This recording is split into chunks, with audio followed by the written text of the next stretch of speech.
My wife's originally from Azerbaijan, which is it's on the Caspian Sea. It's near Russia and Turkey and that sort of stuff. So her best friend from home came and visited us 2 summers ago, and we went on a little trip around here and around the art museum area at Fairmount Park. And she says, "Oh, it's like a movie." So we're going through, and it's just beautiful, and like all these amazing images to see. Before visiting my in-laws, we went to my studio to pick up some equipment, and we drove through Kensington, and some of the neighborhoods are really rough. And she said, "Oh, it's like a movie."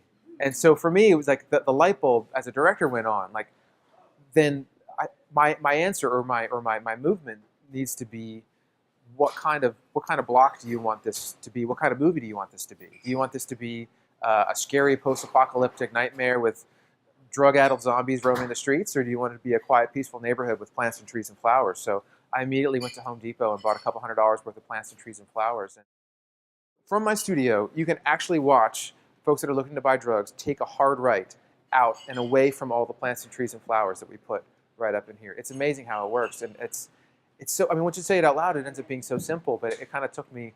Maybe I was a little bit slow, but it kind of took me 15 years to understand like how it can very directly be enacted on and for relatively affordable things.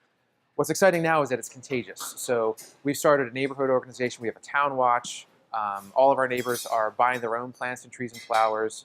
So we're all pitching in money to get our own trees. We have a little tree nursery in the back, so we're kind of growing our own trees. It's really fun stuff.